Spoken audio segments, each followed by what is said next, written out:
TDP, Janasena, YCP, BJP అడుగులకు మడుగులెత్తే పార్టీలుగా మారిపోయాయని కాంగ్రెస్ నేత అద్దంకి దయాకర్ విమర్శించారు. బీజేపీకి చావు డబ్బు కొట్టే రోజులు దగ్గర పడ్డాయని అద్దంకి దయాకర్ అన్నారు. బీజేపీకి చావు డప్పు కొట్టే రోజులు ఎంతో దూరంలో లేవు. అన్ని నిర్ణయాలన్నీ కూడా ప్రజా వ్యతిరేక నిర్ణయాలు తీసుకోవడమే కాకుండా ఇష్టానుసారంగా బీజేపీ నాయకులు మాట్లాడుతున్న తీరు చూస్తే అసహ్యం వేస్తుంది. డీలిమిటేషన్తో సౌత్కు నష్టం జరుగుతుందని చెప్పి అన్ని పార్టీలు అంటుంటే కూటమి పార్టీలన్నీ కూడా కూడబలుకుని ఇలాంటి కుట్రలు చేస్తే తెలుగు ప్రజలే కాదు దక్షిణాది రాష్ట్రాల ప్రజలందరూ కూడా బీజేపీని పాతాళంలోకి తొక్కడం ఖాయం.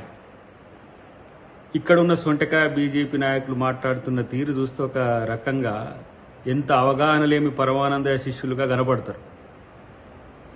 కేవలం కేంద్ర ప్రభుత్వానికి బీజేపీ అధిష్టానానికి తొత్తులుగా లేదంటే వాళ్ళ అడుగులకు మడుగులొత్తే సన్నాసులుగా మారింది తప్పితే దక్షిణాదికి జరగబోతున్న నష్టాన్ని పసిగట్టి ఈ ప్రాంత రాజకీయ పక్షాలన్నీ కూడా ఏకమై ఒకతాటి మీదకి వస్తే రాజకీయాలు చేస్తున్న దద్దమ్మల్లారా రేపు మిమ్మల్ని ప్రజలు తిరుగుబాటు చేసే రోజులు భవిష్యత్తులో ఉంటాయి. మీకొచ్చిన సీట్లు ఇక్కడ ప్రజలేసిన ఓట్లతోనే వచ్చిందనే విషయాన్ని గుర్తుపెట్టుకుంటే మంచి.